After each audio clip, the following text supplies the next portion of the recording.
Thanks for tuning in. My name is Allison and I'm on the team at Business for Peace. We're doing an interview series talking to some of our past award winners about the work that they're doing in response to the COVID pandemic, how they hope the world changes afterwards, and what initiatives you can join in on, and also their message for business leaders. So we're about to go on with Juan Andrés Cano, who's based in Colombia. But stay tuned to our page here for future interviews and other updates. Thanks. Great. So hello to anyone who is watching this. My name is Allison and I'm on the team at Business for Peace. I'm here in our office in Oslo, Norway, and very excited that we're joined by Juan Andrés Cano in Colombia. He's the CEO of Simila and the founder of Peace Startup. So thank you for joining us. How are you? I am fine. I am here in the quarantine, try to live my life the more normal I can. I have a baby of 4 months, and I think that is important because you will know that I don't sleep very well. But I am trying to maintain the focus in what is important. Right. No? Yeah. And you're working from home, then it looks like. Yes, I am working from home for I think 40 days now. Wow. And with the baby, I work from home for 3 months more before. So we are in a kind of 4 months quarantine because you know when a baby born, you need to stay at home as much as you can. Yes, it's definitely keeps you busy around the clock at all hours. So thank you for taking time out to do this. We're very excited to share the work that you're doing. I'll just jump right into the questions we wanted to ask you. So you're the head now of a few different companies, an ethics consultancy, a tech platform for sustainability management, and Peace Startup. So how has this crisis affected your work in some of those and in all of those? Just what's changed for you these last 40 days? Yes, these few companies are not big companies, as another person in the Honorees network. No, these companies are a kind of middle-sized or small companies, and we are companies that work using these platforms. So we usually are in different parts of the world. Our team is in Barcelona, in Madrid. We have some people in Paris and some people here in Bogota. And even depends of the project, we are always working with people in especially West Europe and Latin America. So in terms of the daily work, our life is more or less that we usually work. No, of course we are not using flights or travel, business travel, but that's at the end is okay because we have more time to be at home. No, not more time, but more time to be at home. No? Yes. Because, you know, here in home we have a lot of tasks.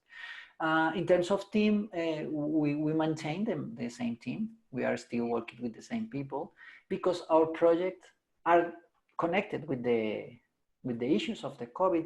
No, we are always talking about impacts. We are always talking about innovation, and I think that COVID is a good experiment about what we are trying to do in the last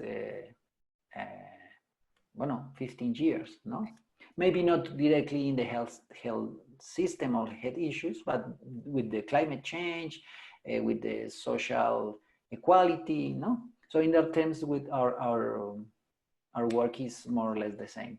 Maybe what is challenging is that we need to adapt our project to the new reality. No, so in global terms, we are always looking what the UN nations system are saying about what the project should works. Then in the national level, we are seeing what the government are saying about what we can do or what we can't do. And in the regional level, we need to see how the stakeholders are living with the pandemic. No, so I mentioned before in the preview of this video that, for example, in some territories here in Colombia, the illegal groups are creating some agreements to maintain the people in quarantine, and that is interesting. We are always follow that, no? But I don't know, this is more or less what is the crisis affect us. And of course, I think that it's important to say that it's not easy in psychological terms, no? For me at least, it's not. Of course, when you talk of or when you hear a leader or a person that is in charge of this, maybe people are not say that this is difficult. We have bad days. We have days to don't understand the uncertainty of the economy, of the lives, no? I mentioned that we have a baby, and the baby is pues we don't know the kind of world that that she will live. Yes. You know, so it's not always a matter of with that or what is good, but the life is difficult. I think it's for all of us. It's important to acknowledge. I mean, our team here in Oslo is quite small, but half of us are from abroad, and so separated from our families, and they're in places that are feeling the impacts of this more than Norway. And so it's true. It's a really heavy situation, and we have to talk about that too. So yeah, thank you for bringing that up. I wonder if we should take a quick step back and let you talk a little bit more about your work in detail, just so people understand what it is you do when we're talking about these partnerships and your work abroad. Could you sort of give a quick introduction to your work? Yes, I think that to start, I need to mention the consultancy firm that we start in Spain, because the work that we did in BHR, this is a business and human right, this is how we call it, because in Spain it's good to use the English to call a company. And there we have been work for the IBEX 35 companies that needs to understand how their business can impact human rights, no? And that's for an European company, and for a professional in a European company, maybe it's not an easy connection between human rights and business, because they think that we live here in Europe with a lot of enforcement of the state to more or less comply with the human rights perspective. But once you think in the world, and that the world maybe doesn't have this capacity, and some of your operations are in conflict countries like Colombia, or complex countries like Mexico, for example, with the drug cartels and the difficulties in the security issues, you need to work with a company that helps you to understand your risk to impact human rights, and not only the risk, maybe the opportunities to create value in these complex scenarios. No? So this is more or less the work that we do with BHR. And to do that, we always create alliance, no, with the NGOs, state, and the business sector to try to manage the impact. No? We can, any company or state can do this management alone, needs to work together. And with that, then we create a foundation what we call Peace Startup. And with Peace Startup is a kind of tool or vehicle to put together of this alliance and try to work not with a global perspective, but more with a local perspective. Right. No? In BHR, we always think in global perspective. No? We are in Europe, thinking in what the impacts are in Colombia, Mexico, but in Peace Startup, we want to use that conversation to work directly with communities, directly with local governments, and using, of course, innovation, technology, and now we are understanding that we need to deliver financial tools to support all of that. So with Peace Startup, we do more or less of that. And now we have we have another company based in Latin America that we call Semilla, and or Inversiones Semilla. And in Semilla, we are trying to build an asset manager company. No, we know that that we have the opportunity to raise money from other parts of the world to invest in Latin America. That is a scenario of potential growing. Now this is maybe changing with the COVID, but Latin America needs the money of the world to build infrastructure, to even build a green economy. So we are working on that in the space of the impact investing industry and the ESG industry. This is more or less our work, no? Sounds like you didn't sleep even before your baby. That's an amazing amount of work you're doing. That's great. Yeah, it's interesting because this is not my work, it's the work of a team. You know, this is, of course, when I read about leadership and all of these kind of things, or when I hear, for example, the histories of other people in the Business for Peace Foundation, you always know, you always need to remember that we are not alone in these endeavors. You know, I have a very good partners. In my house, I have a wife that she is in charge of the Peace Startup Foundation, and Maria is my partner from Spain, and she's an amazing professional leader. I think she's even more leader than me, no?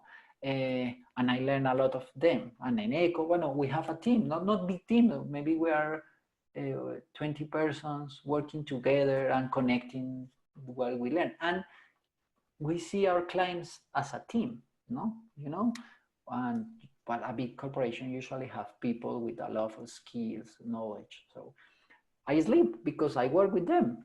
That's great. True. It's not a one-person effort, especially when you're working in human rights and other really big things that need everybody's collaboration. So that's exactly. good. It's a good reminder. So I just wanted to jump into COVID a bit more specifically. You've been working on some special initiatives. Can you tell us about the Better Together platform?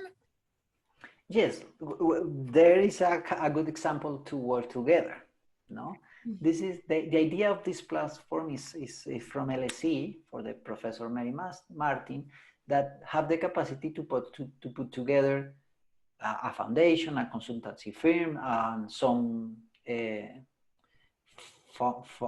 institution in the UN system to say that we need to build we need to understand, is not to build, how the stakeholders are doing alliances or partnerships with the community as the center of the conversation.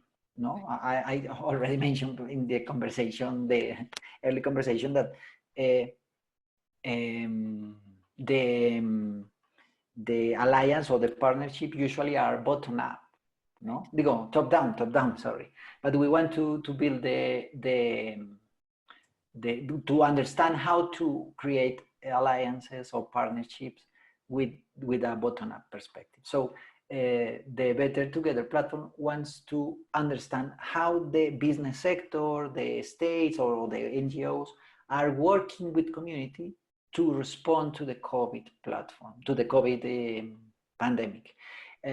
So this is what we are doing now. We are collecting information, and maybe we can use this space to connect to the Better Together platform to put what are you doing with communities to respond to the platform. And with that, we with the LSE, or the London School of Economics, and the other actors, we want to create an analysis to how they are doing well and how we can propose policy, public policy ideas to manage these scenarios, or even proposing to the business sector how they can do it better with the communities. We think that the pandemic is a great experiment to work together. No, so this is the moment to unite or work together to understand what is potential, what is possible to do, or how we can do it better, because the urgency helps to do it like that. Yeah? Like I said, when everything is changing, it is an experiment is a good word for it. So I wanted to ask also how you hope the world changes after this. Of course, you're someone that's fighting for better ethics and human rights compliance, sustainability, but yeah, there's specific initiatives or things you really hope that change globally or locally, systems coming out of this. Yes, it's a difficult question because we are in a uncertainty scenario, no? But I think that this experiment helped the global citizens to understand that we are all connected, not only in terms of the globalization as usual in the economics and in the commercial, global commercial economy. No, we are connected because we have the same health system.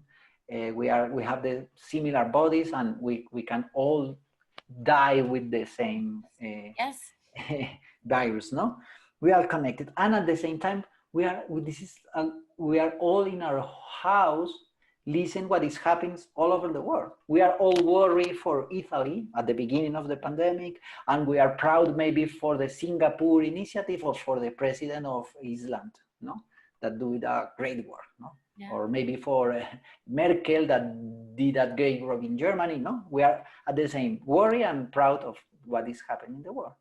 So the sustainable issues, climate change, human rights issues, inequality, are these kind of global problems that we have in front of us. Even if you are in Europe, Asia, or Latin America, or the sea issues, the ocean issues are global. Yeah. So maybe this is an opportunity to see that this problem needs a global citizen approach, of course, global business approach, and a kind of global political approach. So maybe this can change the way that we governance the world and how we innovate to solve that problem. This is in the philosophical terms, but in concrete terms, we are seeing that maybe for investors, global business leaders, this is an opportunity to see that maybe they can invest with a perspective of long term, ensuring that the impacts are controlling and ensuring that the resilience in the business is part of the strategy. So yes, this is an opportunity to create a new normal, as you mentioned in the question. Yeah. And not you, maybe many others analyze. And I remember, I think that the risk that we have in the next 66 months is to think that we need to reactivate the economy and not redesign the economy. Maybe there we have an opportunity. I don't know if this can be possible, but I feel that people are more aware about that.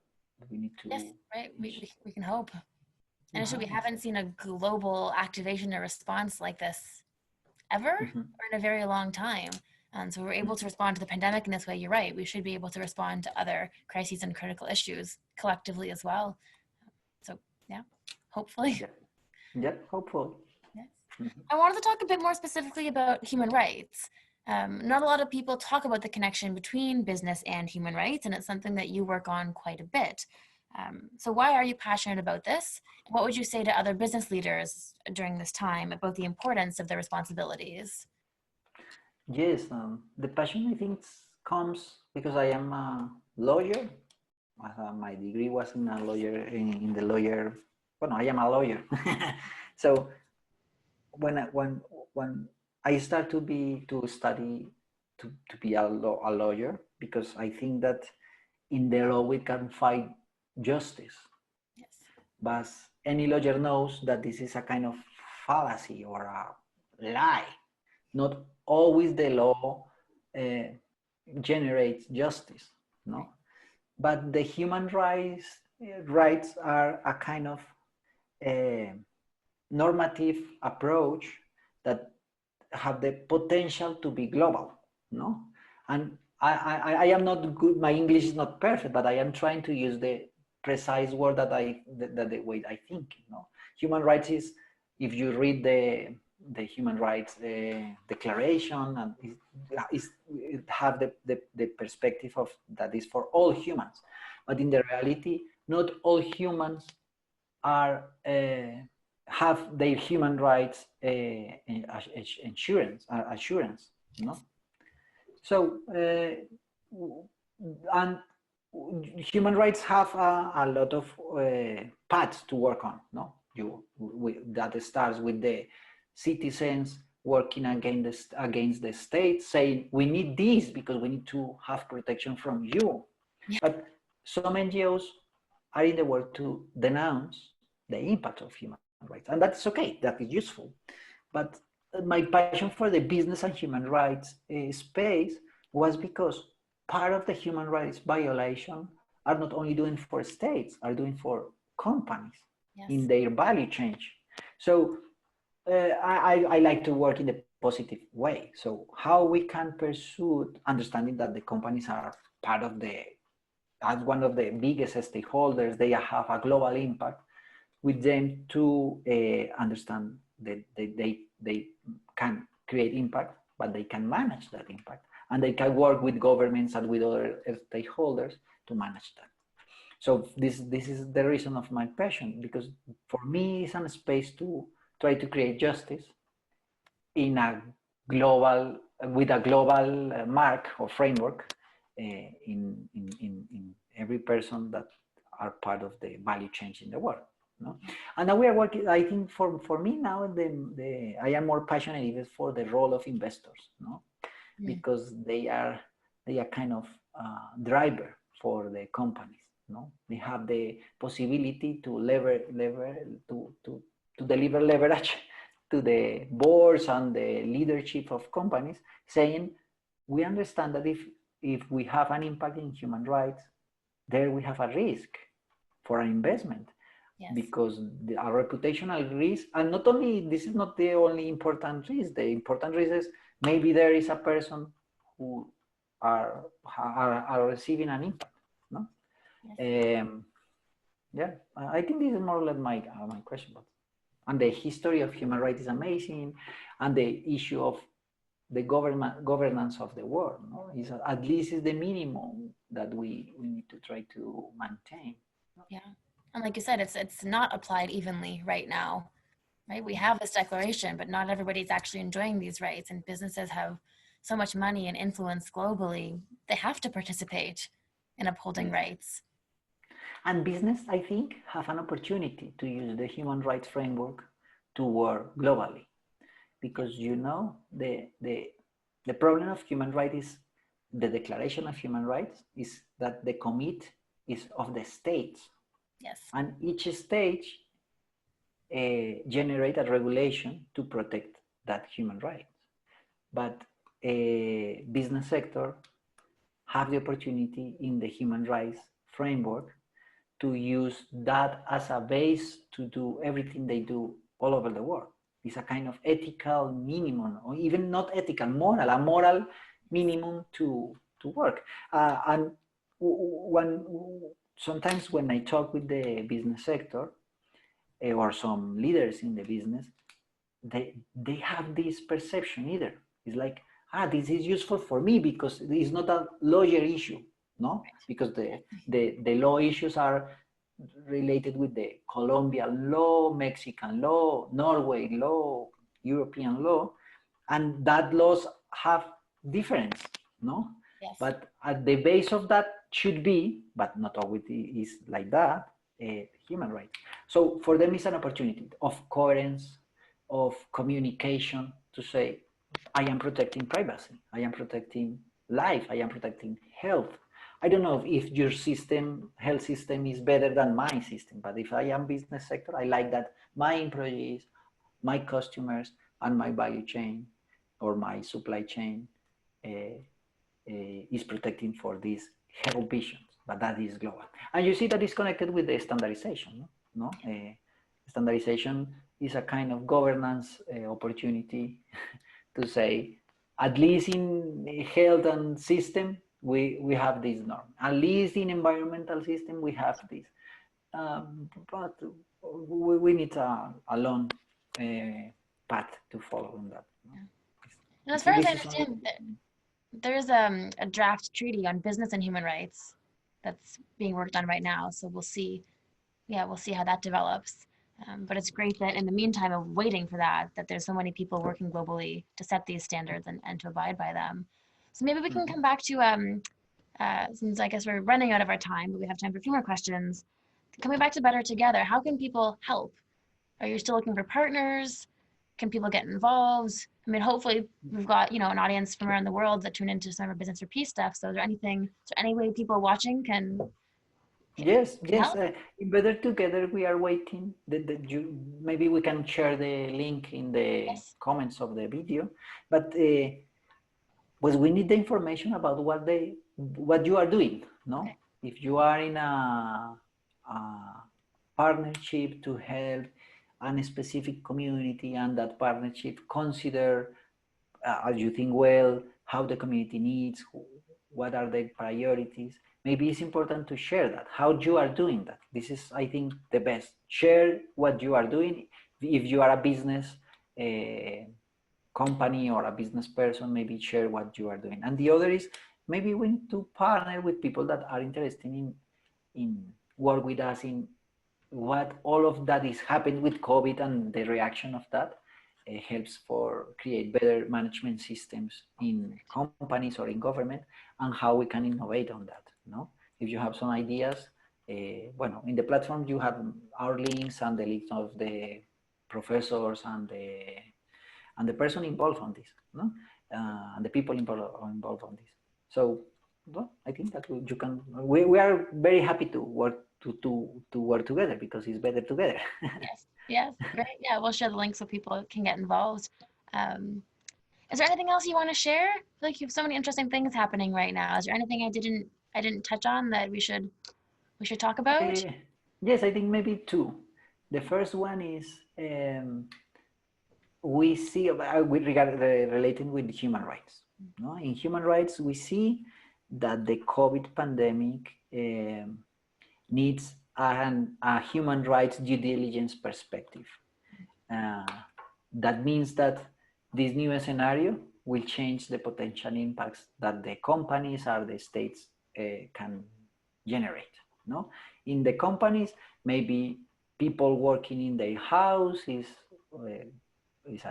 can generate an impact in the family equilibrium, in the privacy. In this complex economy, maybe companies have impact in their supply chains, and that means maybe impacting the, sorry, it's my phone. In the value chain, and maybe impacts in all of the change of the supply chain. So the companies needs to think on that. And of course, things in the customers. No? We are using Zoom to this interview, no? And this is recording and will be in a cloud that is, so this have the potential to be public, and this is okay because this is a public conversation, but maybe this is happening in other things. So I think that the business sector needs to think in impacts, but at the same time, the human rights approach is useful to think in innovation. No, how this answer to the pandemic is generating new ways to work, to collaborate, to generate technology, no, to use technology in other ways, etc. No, so I think that, and for governments is the same. No, you need, here in Latin America, maybe we have government with less worry for human rights. So maybe the decision that they are taking about the maintain the quarantine, restrict the mobility, needs to have a control impact, no? Using maybe the system, the constitutional courts, or even the risk analysis about how this decision impact human rights of our or my citizens, no? Even if you are a president, a major, and so on. This is in the human rights perspective, and in the other perspective, maybe the investment role, no? The investment role and the multilateral organization role, no? The redesign of the economy needs the capitalism to redesign. This is a kind of complex argument, but you need money to activate the economy. So I think the investor needs to think this should be a new Green Deal economy. And I think that is not enough to say new Green Deal, because if you see the documental of Moore, no? I've read those headlines. Yeah, you see that maybe not all green is good. You need to see that we need not only a Green Deal, we need a green, social, equal deal. Yes. no? Or a green human rights deal or something like that. I like it. No? Because if not, well, of course, I can say that you shouldn't invest in oil or in, because it's difficult. The economy needs to stabilize. But I think this is the opportunity to build a path to a green economy, an equal economy. So the rescue from the states. You want to rescue a bank, you want to rescue an airline, or maybe you want to rescue a small business, or maybe you want to invest money in more local and circular economies. No, we need to think together on that. And I think this is the opportunity to innovation. Of course, we need to maintain some global business like the telco business, maybe some digital business, because are useful for the e-commerce economy. But at the same time, we need to maintain this local. No, we need to. Well, all of this is changing. No, so we need to summarize. We need investor thinking that, of course, the academy for that reason, the platform Better Together, and middle size and small business thinking that this pandemic is controlling. The control of the pandemic is local, but the perspective of the future is global. So this conversation should be maintained. No? Yes, it sort of always comes back to me in these conversations I'm having recently about sort of the think global, act, yes, think global, act local. Mm-hmm. That we are a global system, but you need to make change on the ground, and we need to not let every local business go bankrupt and support our communities. So it's a really good point. Yes, if you see the quarantine is a definition of a local decision. Even if we are all of us in quarantine, but the decision is very local and the impact is very local, even if the impact at the same time is global. Yes. No, so again, the COVID pandemic is a good example about our local global problems. Climate change is a good example of that. Everyone, no? The problem of oceans, the problem of water, no? It's a local, because if you don't have water, you have a local problem, huge, but normally the solution is global, no? Yeah. So this is always a conversation. And again, I think we need to redesign the tools that we have. And the financial sector is relevant on that, the business sector is relevant on that, the democracy is relevant on that, the constitutionalism is relevant of that. This is what I think. No, we need to work together and understand that in deep. Yes, and it's always inspiring for me to hear people that are really working towards that type of change, and that you have such a global network and a good team. So I feel happier having had this conversation and hearing about work that's going on in Colombia and in Spain and elsewhere. Was that your second point, or am I missing anything else you wanted to? Maybe I am thinking that we have a third point. The first one was the human rights approach and the impact. The second was the role of the investors and the capitalism to move to the next new normal. And maybe the third is we are working in a project with UNDP and the Human Security Fund of UN Nation with the London School of Economics that is very local. No, this project is in 5 municipalities here in Colombia. But what we want to do is to deliver business sector there and investment, no, with a territorial approach, not with a sectoral approach, no, because investment usually in development is focused in one sector, no. We will build a port, we will build an airport, we will build a road. No, maybe these small towns needs, and this is in the piece. These are towns that are in the way to the post-conflict agreement in Colombia. So this is a kind of experiment about how we can work with a global perspective in a local, in 5 local municipalities, with a huge problem in terms of security, inequality, climate change. So, well, there is an opportunity to work together if someone is interested in work on that. Yes, and it's all interconnected. That's a good point too, that it's nothing is just one sector. If you're building something, you're impacting the environment. If you're hiring people, nothing is totally independent. Exactly. So yeah, I think this is more or less our perspective of COVID Great. and work. Yeah. Well, thank you, yeah, so much for taking the time to talk to us. It's really nice to see you. I think one of the advantages, if I can say that, of people being at home is that we are taking the time to talk to people globally more than we used to. Everyone was just so busy going to and from work, and now we're actually stopping to say, yes, I can call you in Colombia and we can do this. And that's nice. Yes, that's nice. Yes, I think it's nice. And thank you very much for the invitation. I am more than happy to be part of this network and participate with the Business for Peace Foundation and all of the other business person there to still think in the next steps. No, yeah. Thank you very much, Alice.